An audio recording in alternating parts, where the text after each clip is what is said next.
My woord vanoggend is gemotiveer deur 'n gesprek wat ek met Benedette gehad het in die week. Sy kom na my toe, sy is besig met hierdie opvoering wat ons gaan doen later verjaar in die stadsaal. En in die storielyn kom al die gode van hierdie wêreld, die vals gode, Boeddha en Allah en die Hare Krishna en die en daai, en almal kom buig voor Jesus. En ek weet nie of julle hierdie WhatsApp gekry het wat die ronde gedoen het oor hierdie konsep wetgewing wat nou moontlik voor die parlement gaan dien nie, wat daarop neerkom wat as ons sou sê Christianity is die enigste ware godsdienst, Jesus Christus is die enigste weg na die Vader, dan kom dit neer op haatspraak, want dan sit intolerant teenoor ander godsdienste. En as ek as huweliksbevestiger sou weier om 'n gay paartjie te trou, dan kom dit neer op intolerance teenoor mense met 'n ander seksuele oriëntasie. Nou ek sê nie ander mense se sondes is groter as myne nie, dit is nie. Maar waaroor dit vanoggend gaan is oor die gesag van die woord. Die gesag van die Bybel in ons lewens. Daar's baie winds of doctrine wat waai daar buitekant. Ons word stelselmatig en progressief gekondisioneer om sekere dinge te aanvaar as aanvaarbaar. En ek wil net weer die dinge 'n bietjie afstof. Ek het lank geloop met dit. Die gesprek het my in die ding gesit oor baie dinge. En ek wil vanoggend sommer net met julle 'n paar gedagtes deel oor die woord. So ons gaan vandag uit die woord oor die woord van die Here praat. Ek sal nooit vergeet nie, toe ons die Bybelskool begin het in 2000, 17 jaar terug. Toe sit daar 77 studente, eerstejaars, en die meeste van hulle was in ander kerke. En op 'n stadium toe praat ons oor die doop. En ek sê vir hulle, kom ons haal nou die sting uit die dinge. Ek wil nou nie ons beklei hieroor nie. Kom ons praat lekker rustig oor die doop en ons kyk waartoe vat die gesprek ons. En ek vra toe vir hulle, hoeveel van julle glo in baba doop, en 'n hele klomp steek hulle hande op wat uit sekere kerkgroepering uitkom. Maar wie van julle glo in die doop van die gelowige en ander steek hande op? Ek sê toe vir hulle, okay, ons verskil oor die doop, maar as een ding wat ons behoort oor saam te stem. En dit is dat die Bybel, God se woord, sy logos woord, is die hoogste gesag. En ons behoort ons lewens daarvolgens in te rig. Okay? Almal stem toe saam. Ek sê toe vir hulle, right, julle gaan nou huis toe, en volgende week, die van julle wat glo in baba doop, julle kom sê vir my, waar is die skrifte, waar in die Bybel, waar in die woord, is die skrifgedeeltes wat maak dat jy glo in baba doop. En die ander, julle bring julle skrifte waarop julle staan. Vir die een groep se skrifte wag ek nou nog, 17 jaar later, maar dit daar gelaat. Jy sien, Rick Joyner het so 'n paar jaar terug, toe sê hy, experienced mountaineers stumble and fall, why? Because they neglect the basics of mountaineering. En toe voeg hy by, en hy sê, for that same reason, experienced, mature believers stumble and fall, why? Because they ignore or they neglect the basics of Christianity. And the basics of Christianity gaan nie oor, glo jy in die pre of die mid of die post-trib, pre-mid of post-tribulation rapture nie. Die basics van Christianity is jy 'n student van die woord, is jy geanker, het jy 'n behoorlike woordfondasie in jou lewe. Die basics van Christianity is, bid ek en jy, is ons in gesprek met die Here op 'n daaglikse basis. Dan praat ons basics. En ek voel net, baie van ons sukkel, en dit gaan nie so goed geestelik nie, because we neglect the basics of Christianity. Nou ek wil nou vanoggend wil ek vir jou 'n paar goed sê oor die woord van God. Nou as ons praat van die woord van God, daar's twee Griekse woorde. Een is logos, en een is rema. Nou mense kan nou 'n klomp goed sê daaroor, maar dit kom op neer die logos woord van die Here is die geskrewe woord van God. Dis van Genesis 1 tot Openbaring 22. Dis die logos woord van God. Dis God se verklaarde wil, dis sy gedokumenteerde wil. Die rema woord van die Here is hy, nou lees ek 'n skriffie en ek weet net dat ek weet hier staan dit op. Dit spreek tot my in 'n gegewe situasie en dit is spot on in my omstandighede en ek weet net dat ek weet hier's 'n rema woord wat die Here nou vir my spesifiek sê. Maar ons gaan vanoggend gaan ons bietjie praat oor die logos woord van die Here. Nou wie kan vir my sê hoeveel boeke is in die Ou Testament? En hoeveel boeke is in die Nuwe Testament?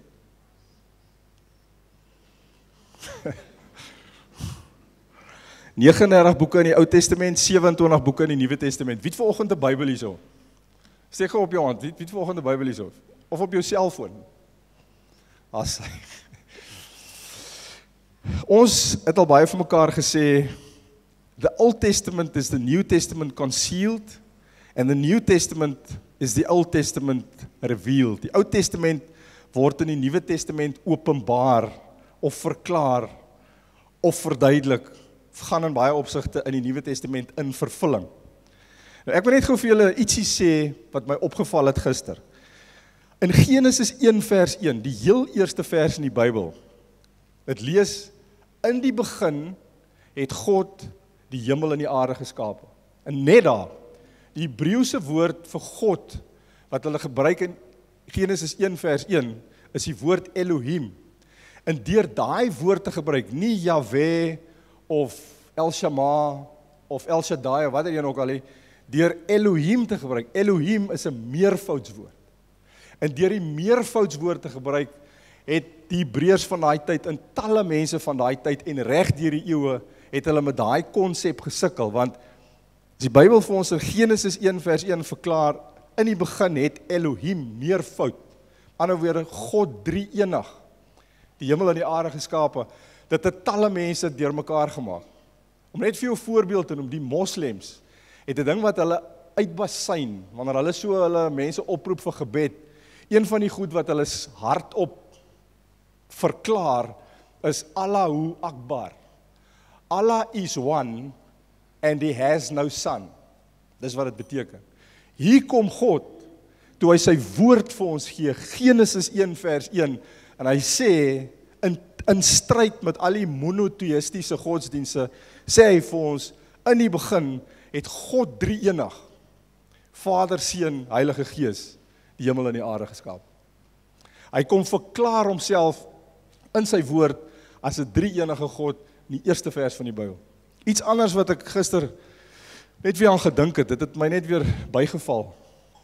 Ons lees heel aan die begin van die Bybel, lees ons van die boom van lewe, Genesis 3, die eerste boek van die Bybel. Dan verdwyn die boom van lewe, jy lees nooit weer van hom nie. En dan in die laaste boek van die Bybel, Openbaring 22, wanneer alles gerestoreer is, dan kom die boom van die lewe weer terug. Is asof die Heilige Gees, wat elke hoofstuk, elke sin van die Bybel geïnspireer het, net 'n watermerk kom insit en sê, dis my boek. Ek begin hom met die boom van die lewe, wat na Jesus verwys. Ek eindig hom met die boom van die lewe. Hy was van die toneel af die hele tyd tussen daai twee, maar hy begin daarmee en die boek eindig daarmee. En dan sien ons in Openbaring 22 sê daai hoofstuk vir ons, boom van die lewe gaan weerskante van die rivier gaan hy groei en hy gaan 12 keer 'n jaar vrugte dra. Nou bring hy die 12 weer in. In die Ou Testament het ons die 12 stamme van Israel gehad. In die Nuwe Testament het ons die 12 apostels waarop Jesus sy kerk bou. Boom van die lewe dra 12 keer vrugte in Openbaring. Hierdie woordjie 12, dit verwys net na God's perfect governmental system. Ek kan regtig met geen vrees vir teenspraak, kan ek vanoggend vir jou sê, daar is geen ander boek wat ooit gepubliseer is soos die Bybel nie. Iemand het een keer gesê, the Bible is superior in its message, in its circulation, in its power and in its impact on people's lives. Die Bybel is geskryf oor 'n periode van 1400 jaar ongeveer. Die Bybel is geskryf deur net meer as 40 mense wat mekaar glad nie geken het nie, wat glad nie in kontak was met mekaar terwyl hulle die Bybel geskryf het nie. Al 40 van hulle was onder inspirasie van die Heilige Gees en hulle weerspreek mekaar nie op een wesenlike punt nie. Ten spyte van wat die skeptici sê en wat die liberale teoloog vir jou sê, hierdie 40 mense wat oor 'n periode van 1400 jaar die Bybel geskryf het, geen kontak gehad het met mekaar nie. Hulle weerspreek mekaar op geen wesenlike punt nie. En almal het 'n sentrale tema en dit is Jesus Christus en sy voltooide werke wat hy op Golgotha vir my en vir jou kom doen. Weet jy of julle geweet het, die Bybel is al in meer as 1000 tale vertaal en daar word ongeveer 30 miljoen kopieë van die Bybel elke jaar verkoop. Nou praat nou van 'n international bestseller, jaar na jaar na jaar, 'n international bestseller, 30 miljoen kopieë van die Bybel word elke jaar verkoop.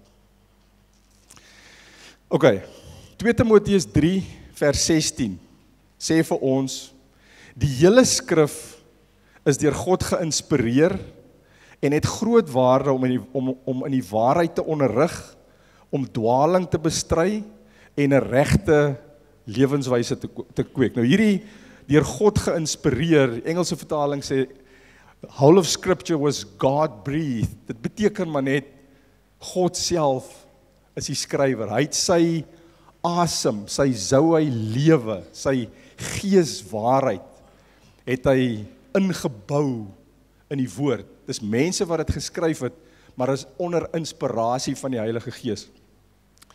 Is anders van die woord. Ek sal nooit vergeet, die Oral Roberts het altyd gesê, never build a church on signs, wonders, miracles, healings. Build a church on the word of God, because the word of God is the only thing that is eternal. En dis wat Psalm 119 vir ons sê, your word, Lord, is eternal. It stands firm in the heavens. Nou, as ons nou so deur die skrif gaan, Ou Testament en Nuwe Testament, dan sien ons baie keer die woord gebruik, sekere goed uit ons alledaagse lewe uit, om vir ons uit te lig die funksie en die impak van God se woord in ons lewens. Wat dit vir ons doen, as ons die woord lees, en die woord ontvang, en die woord implementeer in ons lewens. Het sê byvoorbeeld vir ons, die woord is soos water, Efesiërs 5. Nou water reinig en verfris ons. Met ander woorde, God se woord reinig en verfris ons. Dit sê vir ons, God se woord is soos lig. Dit verlig ons pad, dit openbaar dinge aan ons, dit verskaf leiding, dit verskaf rigting. Die woord is ook soos 'n spieël. Dit openbaar of dit reflekteer aan ons toestand, ons eie kondisie, maar dan los dit ons nie in 'n doodloopstraat nie. Dit wys ook vir ons hoe dit kan verander. God se woord is ook soos vuur. Jeremia 23 sê dit vir ons. Vuur suiwer jou, vuur louter jou. So die woord, as ons die woord lees, as ons die woord eet, inneem, dan suiwer en louter die woord ons. Die woord is ook soos 'n swaard, ons kan dit gebruik in geestelike oorlogvoering, en dan sê die woord ook vir ons, die woord is soos 'n hamer, dit vernietig die planne van die vyand in jou lewe. Ek gaan nou terugkom na dit toe, die woord van God is soos 'n hamer, dit vernietig die planne van die vyand in jou lewe. Ek het eendag gehoor van 'n soldaat, Amerikaanse soldaat, hy was in die spesmagte in Amerika en hy gaan veg toe in Irak. Maar voor hy Irak toe gaan, het hy 'n klomp afskeidsbriewe gestuur vir sy vriende, familie en mense naby aan hom. En hy het vasgeglo, hy gaan dit nie maak nie. Hy gaan nie hierdie sending oorleef nie. En hy sneuwel toe in 'n kontak in Irak. En hy is met volle militêre eerbewys begrawe. Toe ek nou die storie lees, toe ek nou by myself gedink, sê nou maar, Die ouetjie was 'n wedergebore Christen. En in plaas van om hierdie confession te maak en hier goed te spreek waar hy eintlik afskeid neem en glo hy gaan nie Irak oorleef nie. Sê nou maar hy het gesê no weapon formed against me shall prosper. Wat sou dan gebeur? En jy sê die een ding wat geloof en vrees in gemeen het, is dit verwag dieselfde ding van ons. Vrees en geloof verwag van ons om iets te glo wat nog nie bestaan nie. Vrees doen dit, geloof doen dit. En net soos wat vrees slegte goed kan inkatrol. Job sê, dit wat ek gevrees het, het oor my gekom. Aan die ander woorde, vrees kan slegte goed inkatrol. Net so kan geloof goeie goed inkatrol. En hoe bou ons geloof?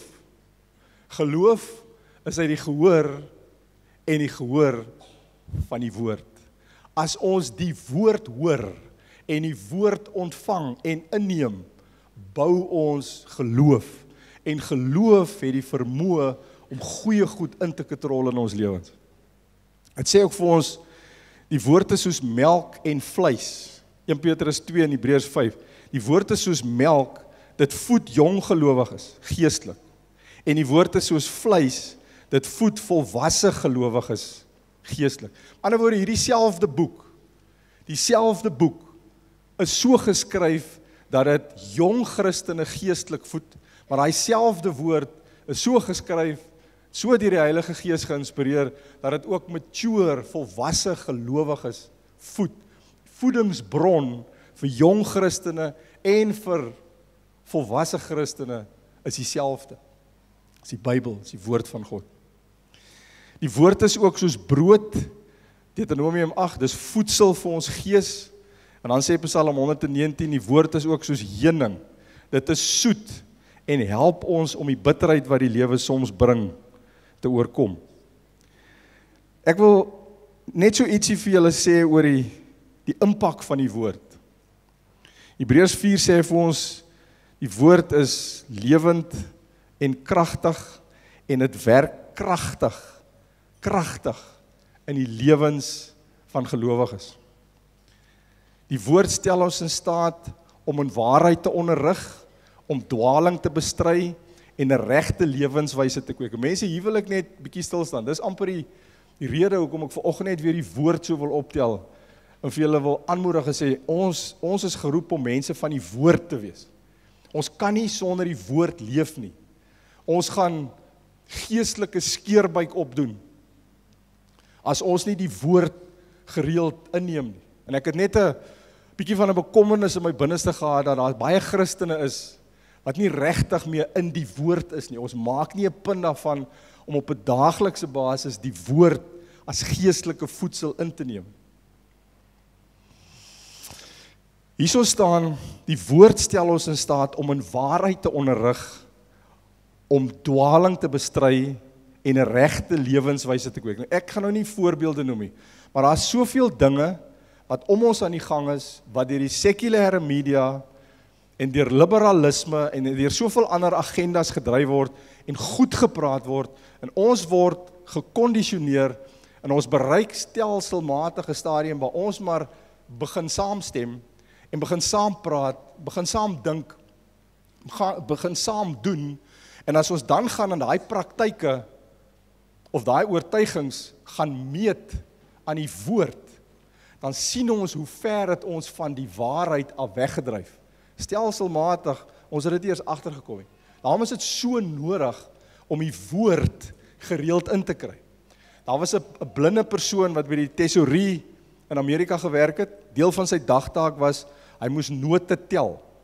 En hulle sê hy ou was briljant. As daar 'n vals $10 noot of 'n vals $100 noot of wat ook al verbykom, het hy het hom nie gesien nie, hy is blind, maar hy het hom gevoel. Hy het die gevoel van egte note so goed geken, dat die oomblik as 'n vals noot verbykom, het hy onmiddellik gevoel, hier's iets verkeerd, en dan hy noot opgehou en gesê, hier's 'n vals noot, julle moet daarmee deel. Hoe weet ons wat is vals? Daai ou het nie geweet wat is vals deur 'n studie te gaan maak van al hierdie ondergrondse syndikaate se vals note wat hulle gedruk het nie. Dis nie wat hy gedoen het nie. Hy het geweet as iets vals is, omdat hy die egte geken het. As ek en jy die egte ken, as ons die waarheid ken, en God se woord is die ultimate truth, God se woord is die waarheid.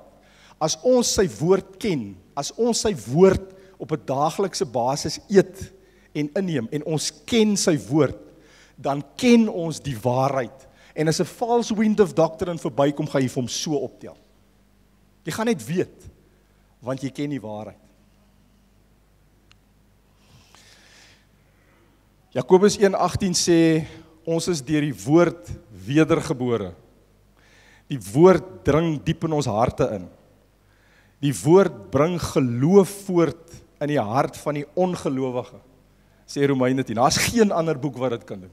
Daar's geen ander boek wat dit kan doen nie. Die woord kan dit doen. Die woord kan selfs geloof voortbring in die hart van die ongelowige. Dis wat met ek en jy gebeur het. Toe ons hierdie woord van God hoor, toe ons die waarheid hoor aangaande Jesus Christus, het daai woord wat ons ontvang het, geloof in ons harte voortgebring, en dit het gelei tot ons wedergeboorte. En dit lei tot ewige lewe. Die woord vernuwe ons gedagtes, die woord suiwer ons harte. Jesaja 55 sê, die woord bring vir ons vrede. Menslike strategieë, menslike intellek, menslike welsprekendheid, jy kan 'n Hitler wees, jy kan 'n Barack Obama wees, jy kan die mees eloquent speaker op die planeet wees, menslike strategieë, intellek, welsprekendheid kan niemand red nie. Die woord van God kan mense red en hulle ewige lewe gee, en net die woord van God. Josua 1 vers 8 sê vir ons, die woord bring vir ons sukses. Dit sê, meditate on the word day and night, then you will be prosperous and successful. Nou hierso is 'n belangrike skrifgie. En dit is ook wat, dikwels daar buitekant, ek hou daarvan om die koerante, die lesers se opinies te lees, en dan vat hulle gewoonlik die maaglike geboorte aan, hulle vat die Israeliete se deurtog deur die Rooi See, vat hulle aan, en baie dinge, Lazarus se opstanding uit die dood, en so aan en so aan. Hierso is wat Jakobus 1 vir ons sê oor hoe ons God se woord moet ontvang. Het sê dat ons die ingeplante woord met sagmoedigheid moet ontvang. Hier is my 2 sleutelwoorde, die ingeplante woord, hoe moet ons dit ontvang? Nie met 'n intellektuele skeptisisme en 'n meerderwaardige houding, waar ons die woord eers wil dissekteer, voor ons besluit of ons daarmee saamgaan. Hierdie is God se woord.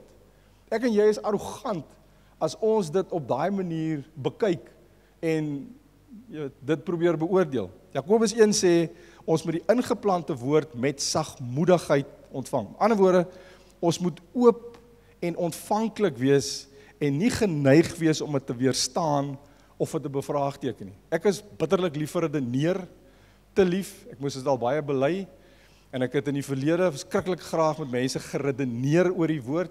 Weet jy wat, ek redeneer nie meer met 'n ou, wat in sy hart hoogmoedig is, en arrogant, en hy dink baie intellektueel, en baie ook objektief, en baie ondersoekend, allerhande vrae vra nie.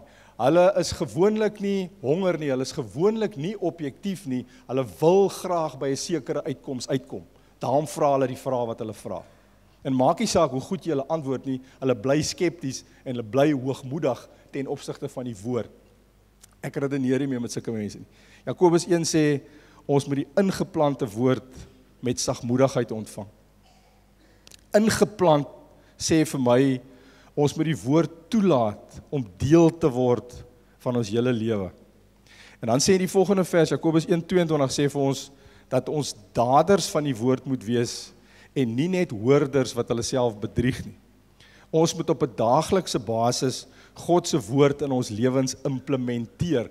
En die enigste manier hoe ek en jy regtig God se woord op 'n daaglikse basis in ons lewe kan implementeer, is as ons die woord op 'n daaglikse basis eet. As ons dit op 'n daaglikse basis inneem. inkry. Dan kan ons dit in ons lewens implementeer. En dan sê Jakobus 1 vers 25 vir ons, dat daders van die woord gelukkig sal wees in wat hulle doen. Met ander woorde, ons ontsluit God se seën in ons lewens, wanneer ons doen wat die woord sê ons moet doen. Hierso is 'n interessante insident, julle almal ken dit, Matteus 4, Satan versoek vir Jesus in die wildernis, in die woestyn. En hy sê vir hom, hy het 3 keer met hom gepraat, by die een geleentheid, toe sê Satan vir Jesus, as u die seun van God is, sê vir hierdie klip om 'n brood te word. Nou hierdie was nie 'n eenvoudige gesprek nie, hierdie was high level spiritual warfare. Ek wil net vir jou 2 goed wys. Satan sê vir Jesus, wat die seun van God is, wie die geliefde seun van God is. Hy sê vir hom, as u die seun van God is, verander hierdie klip in 'n brood. Aan die ander woord, hy sê vir hom, jy moet doen om te wees. Jy moet iets doen om iemand te wees. As jy die seun wil wees, maak van hierdie klip 'n brood. Ek en jy kan nie iets doen om iemand te wees nie. Jy word die seun van jou pa gebore. Jesus Christus, gebore uit die maagd Maria, verwek deur die Heilige Gees, is die seun van God gebore. Ek en jy moet nooit in hierdie strik trap van die duiwel, hy doen dit vandag nog. Hy wil almekaar vir ons sê, we must do to be. We must do to be sons. Jy hoef niks te doen om 'n seun van God te wees nie. Jy is 'n seun van God van jou wedergeboorte. En die ander ding wat hy vir hom sê is, of wat ek net op wil wys, hy sê vir hom, as jy die seun van God is, sê vir hierdie klip, moet 'n brood word. Nou, dit is baie interessant. Hier was weer eens high level spiritual warfare. Weet jy wat het Satan eintlik vir Jesus gesê? Jesus is die brood van die lewe. Klip, stone in die Bybel, verteenwoordig the stone tablets, the 10 commandments, the law. Satan sê vir Jesus, feed on the law.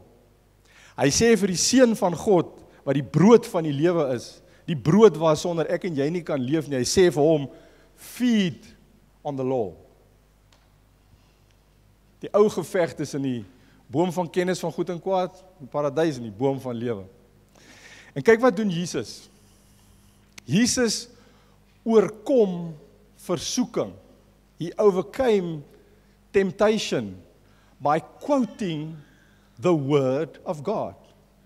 Hoe hanteer Jesus die situasie? Toe hy op hierdie manier versoek word deur Satan. Hoe hanteer hy dit? Hy sê vir hom, it is written, man shall not live by bread alone, but by every word that proceeds from the mouth of God. Weet jy, Jesus het hierdie versoeking weerstaan, nie soseer deur brute wilskrag alleen nie. Nie dat ek sê Jesus het nie wilskrag gehad nie, hy het 120% wilskrag gehad. Maar hy het hierdie versoeking nie soseer deur die toepassing van brute wilskrag oorkom nie. Hy het hierdie versoeking weerstaan deur die woord te ken en die woord te quoteer. Dis hoe kragtig die woord van God is. Dis net wat die Heilige Gees, glo ek, in hierdie stadium in ons lewens wil doen, is om ons weer 'n honger en 'n hinkering na die woord te gee, dat ons studente van die woord word, dat ons Bybellesers is, dat ons die Bybel lees elke dag. Ons kan so spiritual wees, dat hulle met ons kan swys. As ons nie mense van die woord is nie, is daar 'n groot leemte in ons mondering. Ek wil afsluit met wat die woord van jou sê. Vanoggend vroeg toe ek hierso, ek het vergeet, ek moes nog 'n blok stoele hier gepak het, wat ek gisteroggend nie gedoen het nie. Nou kom ek gou hier en ek kom pak dit en die aanbiddingspan is hier besig, en ek hoor hulle deel hier met mekaar, en hulle het 'n skrif in, ek dink dit was in Psalm 5, en ek hoor Maria sê vir hulle, die woord sê, God se guns omring jou. Ek wil afsluit vanoggend. Ek wil vir jou vanoggend sê,